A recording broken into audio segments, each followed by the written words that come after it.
আমার আব্বা বলতেন, আলহামদুলিল্লাহ আমার আব্বা, আমরা 5 ভাই মাদ্রাসায় পড়ছি, 5 ভাই আলেম হয়েছি।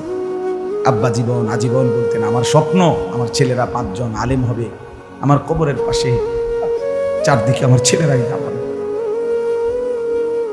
এই বছর আমরা ঈদের 2 দিন পরে বাবার কবরের সামনে মসজিদে গ্রামে মাহফিল করছি।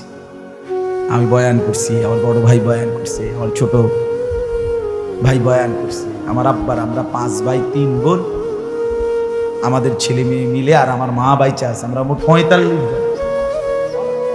আমার বাবার মা সহ, মা ছাড়া 44 জন, মা একজন 45 জন, একের গুণা 45 জন, 45। আলহামদুলিল্লাহ, একেবারে 45 জনের ছোট বাচ্চাটাও, একবারে 2.5 বছরের বাচ্চাটাও আলহামদুলিল্লাহ আল্লাহর নাম বলতে না। 2.5 বছরের মেয়েটাও ওই মজলিসে গেছে, আমাদের সবচেয়ে ছোট, সেও মাথায় হিজাব ছিল, আল্লাহর নাম বলেছে। দাদা ভাইয়ার কবরে দাঁড়াইছে, নানার কবরে দাঁড়াইছে।